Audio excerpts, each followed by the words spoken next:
Good morning. Welcome to Humanity Meets Business, Business Therapy. Today I have a part 2 guest. She's so brilliant, I had to have her again. Michelle Dickinson.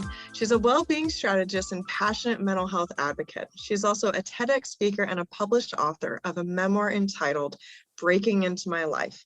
Michelle goes first and sees herself as the bridge that helps people get comfortable with their mental health so they reach out and get the support they need before they hit a crisis.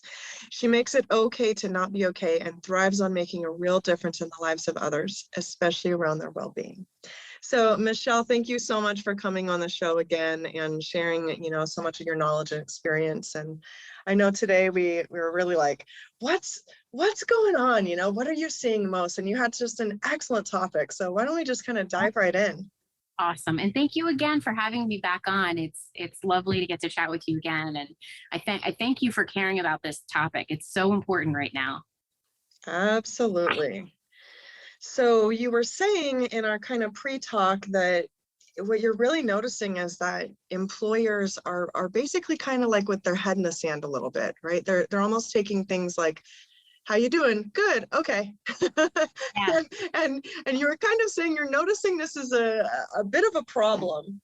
Sure it is. Sure it is. And I think that the biggest issue is, I think my message for employers is, if you look at the data, it says that 42% of the global employee population has experienced a decline in their mental health since the beginning of the pandemic. So that's 42% of your workforce that has been impacted from a mental health perspective. And regardless of what they're saying, they're suffering, they're struggling. And so it also has so much to do with their level of comfort with even disclosing and talking. So don't assume. I guess my message is here, like, don't assume because, you have a leader saying, hey, are you okay? And they're saying yes, that they are, because we all know stigma is what prevents people from opening up and honoring what they're dealing with. Absolutely. And, I'd love to kind of hear your perspective on stigma. This is a talk that I probably have every day, all day, which are barriers to treatment and stigma, and how it's almost comical that it's still there. And I'm like, yeah. I can't actually understand from any perspective, especially even medical. There's still a lot of stigma in the medical community for therapy, but it's like, it's the lowest cost treatment with the highest return. Right.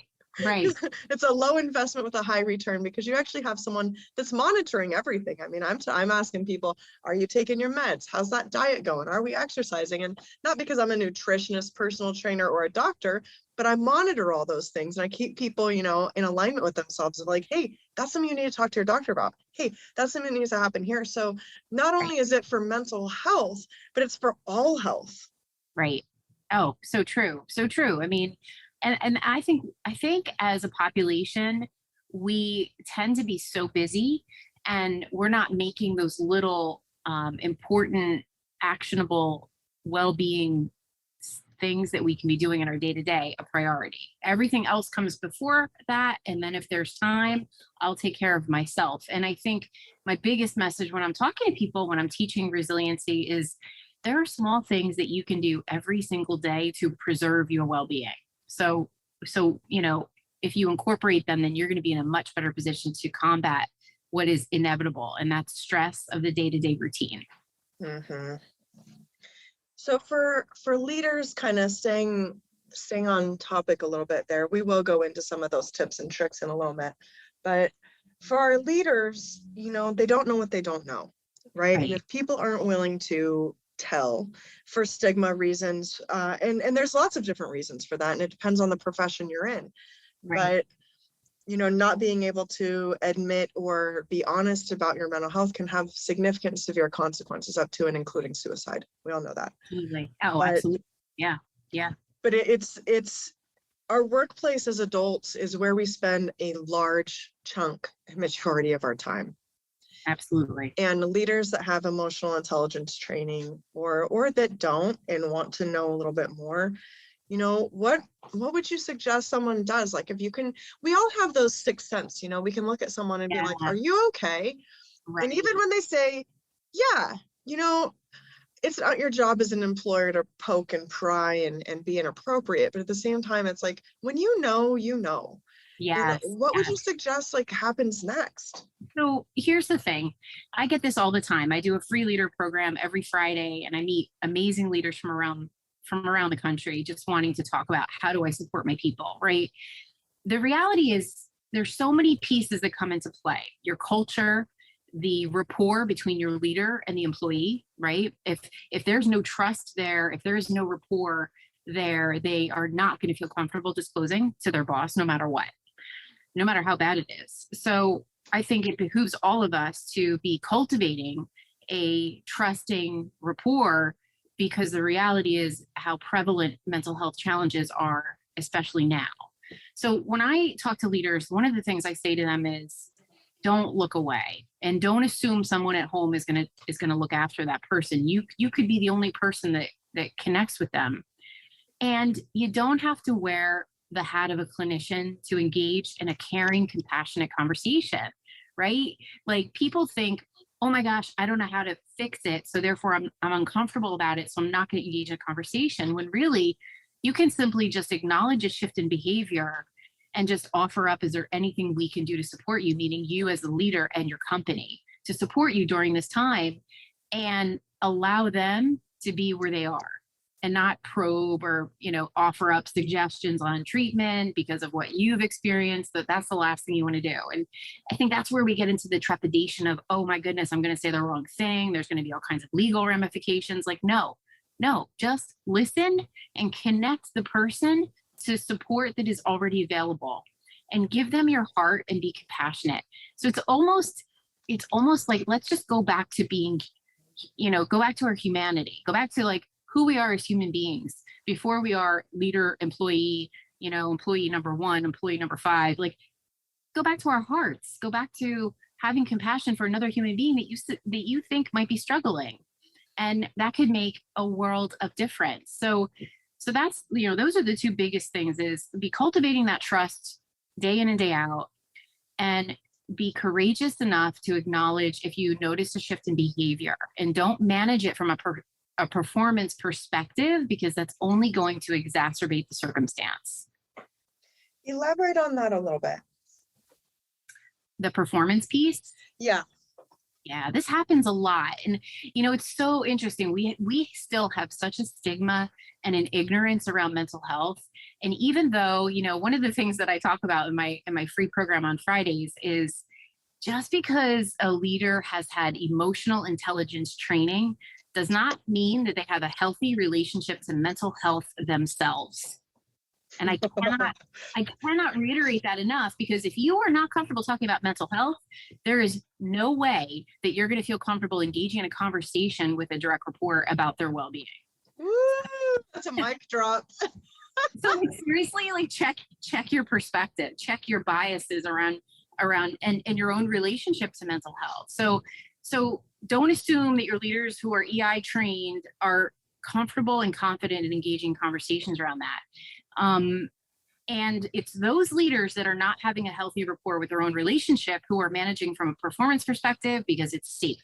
They think it's safe. And what that's going to do is exacerbate the stigma, exacerbate the issue. The employee's probably going to be even more stressed out and unwell. They'll probably go out on disability. Then they'll probably leave the company, and then you're going to be dealing with a turnover expenses and trying to get someone else in. So let's think about this more intelligently and handle it appropriately up front, so you don't lose good talent because they're going through something temporarily. That is incredibly true. And also, I would add to that, whatever your organization is, if you feel more comfortable, or if you feel like someone has better training, it's okay to refer. It's all about getting your employees resources. Would you agree with that, Michelle? Oh, totally. And if you're not comfortable, like, we're not asking leaders to become the end all be all in mental health, but like you said, connect them to, like, maybe there's an HR professional they already have a rapport with, and they already trust, and they already feel good talking to. Have no qualms about doing that. It's about getting them the support so that they can be the best version of themselves and feel good. Yeah. So, there's probably some leaders out there like, oh God, I learned all of this, but I had no idea. And, when we're dealing with people, we need people skills. But even more so, just like you said, coming out and, being in a pandemic and then kind of all the dynamics of that, things have changed dramatically. And the skills that are necessary right now are different than they were 5 years ago, 10 years ago. And not that they weren't needed then, but they're like really needed now. Really? Really? I mean, like, what leader expected that they'd have to be dealing with this right now? On top of, are we working remotely? Are we, going back into the office? What are the protocols? Is there a vaccine mandate? Do we have to monitor vaccination cards? Like, who, as a leader, thought they'd ever wake up in the world when they had to deal with this? Like, my heart goes out to them as trying to be people leaders right now. It's not an easy time. Well, and I love that you kind of brought that up too, because so often it's the leaders that are carrying the brunt that are neglecting their own needs.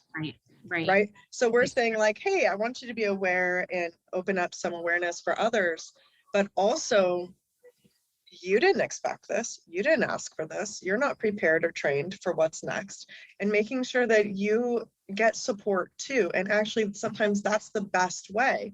One of my favorite things when I'm talking with leaders or when I have them in my caseload, I'm saying like, listen, it's such an awesome place because therapy is working for you, or coaching or whatever you're choosing to do for your own, health and wellness. Share it, promote it, make sure that your workplace or that your business is a personal growth friendly atmosphere where if someone says, I'm struggling in my marriage, we understand that marital problems it doesn't stop at home. Right? It's going to bleed into this. It's going to bleed into that. If you're going through a divorce, if you have grief, if you've lost someone recently, or it doesn't even have to be recent, sometimes there's complicated grief and delayed grief and all these other things, but really looking at this as we promote personal growth and a healthy lifestyle. And that looks like this. And then also sharing their own journey, not necessarily personal or details, but this is how it helped me. Absolutely. I encourage you. Yes. And that's one of the things, I'm so glad you brought that up. That's one of the things that I share is leading by example. Like children, we will listen to what our parents say, but we will watch what they do. So it means modeling good mental health hygiene as a leader. Like, what are you doing to take care of your well-being? And like you said, it's leading the way and saying, hey guys, I'm taking an hour. I'm going to go do this for me and I'll be back, giving them subliminal permission to make their well-being a priority. Right. Because the old model of grind, produce is very good for robots, but I think it's proven to be very difficult for humans. And I do think, a lot of us are still conditioned to compare ourselves in that way, right? I'm not being productive enough. And it's like, well, sometimes too much productivity, as you said, can start to deteriorate your mental health because you have no balance. There's no work-life balance. There's no joy. You're not working for something. It's you're just working because you're working, or you're grinding because you're grinding, or whatever the case is. And we all know, I think, that the more you accumulate stress-wise, the more grumpy you get, so that creates a lot of isolation too. All of a sudden you're Mr. Negative Nelly or Mrs. Negative Nelly, and the people that used to want to hang out with you are like, I don't think we're going to invite you this time. You seem to be, and these are some of the, like, if you're listening right now and you're like, oh, I've been pretty agitated and grumpy lately. Yeah, that's a flag. Pay attention. And I, the best way I get people to try meditation on is to remind them that the shortest amount of meditation can have you return to your job with laser focus. So if you want focus, meditation's the access to that. Clear your head so you can come back and be more intentional and more productive. And they actually listen, because I'm like, listen, I'm not telling you to just try this for the sake of trying it. I'm actually telling you that there's a compounding effect of meditation. And if you do it consistently, you're clearing your mind and you're allowing yourself to be much more effective and focused. And that tends to get people to realize that, oh, maybe I really do need to be incorporating these things because I get to show up better and feel better. Mm-hmm. So a few minutes ago when we were talking, I didn't want to lose track of it. but you were saying that there's certain things people can do, simple things people can do every day. Would you mind sharing a couple of those and maybe going into a little bit of detail of how it helps? Sure, absolutely. And I share like a host of things. I have both an employee program that I do, but I have a leader program. And in the leader program, I'm giving them tips on how to lead, but also I give them a lot of resilience strategies for themselves, because it's like the oxygen mask. You can't help anyone else unless you're helping yourself. So some of the things, the foundational things that I like to share, I'll give away here. The first one is the self audit, reflecting on how you're doing. It sounds very simplistic and like, insignificant, but I tell you, it is very, very significant. We wake up in the morning and our body is screaming, the physical ailments of our body screaming for attention. And you say, okay, I'm going to have to take an Advil, or I'm going to have to, stretch a little bit. But we are not reflecting on how we're doing mentally or emotionally. We just rush into our day. So the first thing I tell people is start to become present to how you're feeling emotionally and mentally, like every morning as a practice, and then have go-to strategies that will help you feel better if you're starting to not feel great. For example, if you wake up and you're not feeling good, you've had a few really bad thoughts, things are weighing on you, but you know that if you go for a run, or if you have a cup of coffee virtually with your best friend and talk, that's going to make you feel better. You need to have those strategies in your toolbox that you can lean on before you feel worse by ignoring it. So the power of the self-audit is truly so important for people to realize. Oh yeah.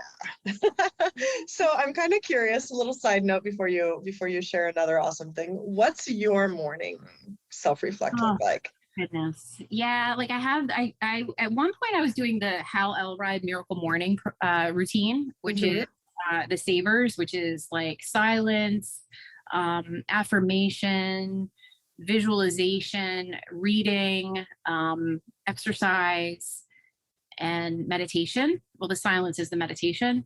But what I have been doing mostly in the mornings now is I do Sarah Blondin's meditation on Insight Timer.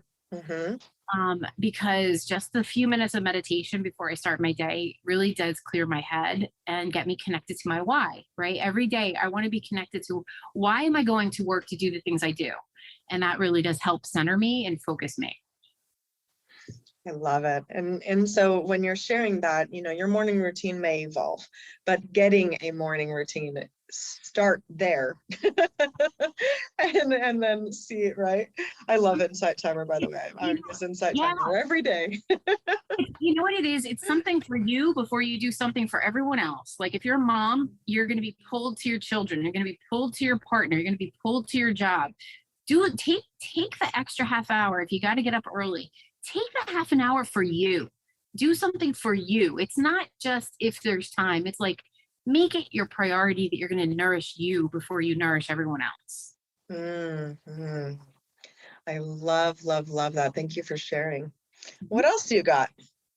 Let's see. So there's a couple of things. So obviously I'm a big fan of exercise, because for me, especially now in the winter months, I deal with seasonal depression. And the way I combat it is through exercise, because of the endorphin high that I get from the exercise. So I'm a big fan. Move your body, do something to move your body. I'm a huge Tony Robbins fan. He talks about how your physiology plays into everything. And so you can literally like just change your mood and your whole disposition by movement, by body movement. And, I even have a rebounder in my apartment where sometimes I get on the rebounder, just jump up and down, just to change my state and my, how I am, because we get very,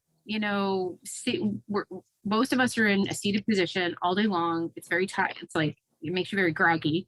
So I say move your body, because that's going to have a direct impact on your brain. Yeah, I love that too. So, go for a walk, do some yoga, for me, I know I recently just re-engaged in a workout boot camp kind of thing, and I was doing pre-pandemic. I realized I'm not the kind of person that works out at home during pandemic, and luckily they reopened. And oh my gosh, what a difference it made in the first week. In the first week. And everyone's like, how's the gym going? You losing weight? And I'm like, that's a secondary gain to me. For me, the primary Yeah. gain is stress reduction, the sleep. I always sleep pretty good, but it's even Yeah. better. And the mood. I mean, I felt like within that first week, I didn't even know I had a brain fog until I went to the gym for a week and I went, oh, Yeah. that. So, Yeah. I'm such a huge component, and exercise is Mother Nature's natural antidepressant. Yeah. I so agree with that. And it might be the last thing you want to do. So I want to highlight that because people might be listening and go, "Oh, that's great. Yeah, if you're motivated, I don't even want to." But I tell you what, force yourself to just get 1 or 2 workouts in and just to realize how you're doing. Just think about how you're feeling because I think it seems if you're going from the couch to like a boot camp, that could be very overwhelming. But measure how you feel before and after, and just like you said, you'll become very connected to wanting to do it because your body will crave it. Mm-hmm. Yeah, I mean, gosh, it took a long time for me to hit the go button, but the day I did, I felt better, and I think most people can attest to that. And like you said, whatever it is, go swimming in a therapeutic pool, hire Right. a trainer if you have the means and accessibility, go to a group class, and for Right. some people, at home workout is just fine. Right. That just wasn't a good method for me, but yes, please, so move your body. Maybe one or two more. Sure.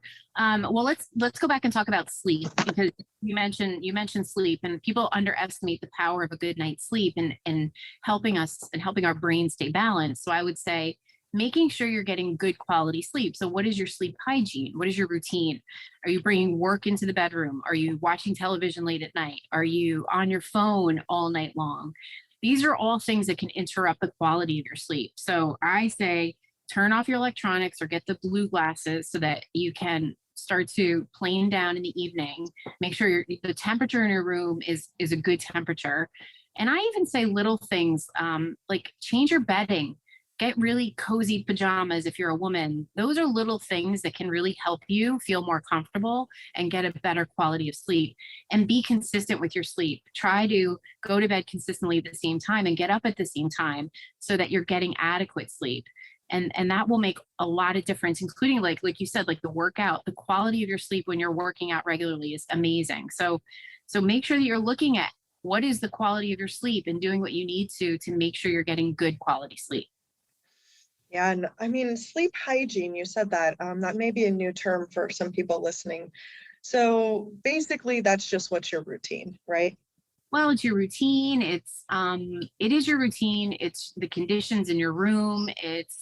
Um it's it's not having big meals before you go to bed. I mean, it's a lot. It's a lot. There's a lot of pieces that fall into that. Alcohol, caffeine, all of those things are disruptors. So we want to make sure that you're having a plain downtime. You're not watching like aggressive, television before you go to bed. I say turn the news off. That's the last thing you should be watching before you go to bed. But yeah, all of that plays into sleep hygiene. Yeah, I know I have a morning routine and a sleep hygiene like you. I'm into a lot of the same stuff. I think that's why our conversations flow so easily. I'm a big Tony Robbins fan and all the good stuff. And so Insight Timer, I kind of have my like little thing, and then I meditate. I put on meditation music to fall to sleep to every night. And I've been doing that for about 10 years. And I will tell you, I mean, even just if you don't even stay awake, I mean, do your 15 minutes or 30 minutes during the day, whatever you can get.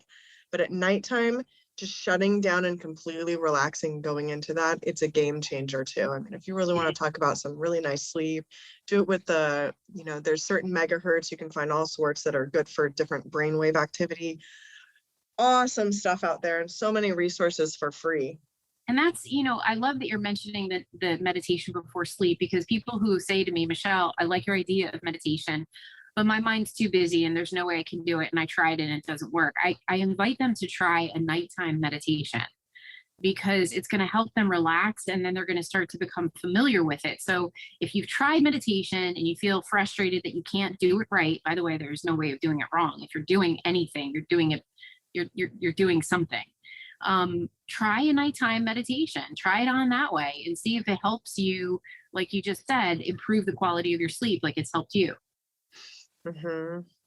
It has, but I also believe that so much of the brainwave activity, the benefits of meditation, going into sleep that way really helps harmonize. And I often have very vivid dreams, but I also feel like that's my unconscious purging. Like, you don't need this thoughts, this energy, whatever happened today, we're purging it so tomorrow's fresh, and kind of keeping that like nice and clean. I don't know if there's a way to clean your brain, but I just made that up. Maybe it's brain cleaning. Right. Exactly. Absolutely. And there's so many studies. I'm a big fan of Joe Dispenza talking about the brain, and it's so fascinating that how you can reprogram your brain just through the power of meditation. So I mean, people who don't believe it, I encourage you to explore like some of his work. It's amazing. And I mean, meditation is really the only way that you can connect powerfully to yourself, especially in a world where we're living through a loneliness epidemic. Everyone's struggling with loneliness in some regard. The best thing you could do for loneliness is start connecting to yourself and then connecting to other people. Yeah. Awesome. And maybe one last thing before we end today, one last simple thing we can do to have really good mental health hygiene, and simple ways to offset kind of the beginning of a bad day, or even anything about our leaders, just whatever we want to end the show with. Yeah, I mean, the other thing I would say, I took a yoga class this morning, and the instructor said something very powerful at the end. They always come up with these brilliant things that just leave you in awe. And she said, look for what's good. Look for what's good. It's so easy. Our eye goes immediately to what's wrong, what's broken, what you want different, what isn't, disagreeing with reality. It's so easy to go there. Try to be more grateful for what you do have and look for the good. I think that's really important, because if you could do that, the first 5 minutes you wake up in the morning, think of 3 things you're grateful for, you are going to be hard pressed to have a bad morning, because you're already present to things that are good in your life that you are grateful for. Yes, I love it. And today I am grateful for you and this awesome, juicy conversation we are having. And I'm grateful for you. Thank you so much for having me. I just want to let people know, every Friday I'm doing a free leaders workshop to give you a sample of what I offer. And I leave you with tangible things you can do to lead your people during this time. So that's happening every single Friday, noon Eastern Standard Time. So Michelle, that was a perfect segue into, if my listeners want to find you or know more, how can they find you? What's all your digits? Yeah, sure. I would say probably the best way to follow me and the work and the announcements that I do is through Instagram, right? Instagram is Michelle Dickinson 71. But then also, if you're interested in my leaders program and the leader work I'm doing, you can go to careforyourpeople.com. And if you're interested in my free sessions that I do every Friday, I'm on Eventbrite. The events that I have for the following Fridays can be found on Eventbrite under Michelle E. Dickinson.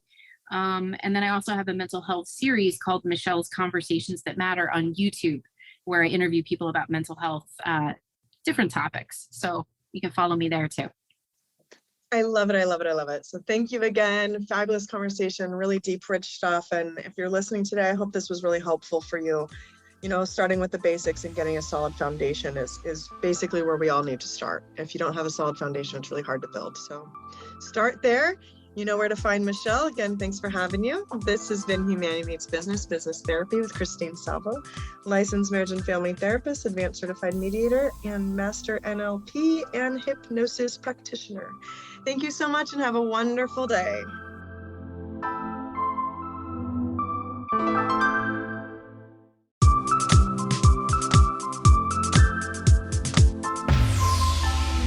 Good morning. Welcome to Humanity Meets Business, Business Therapy.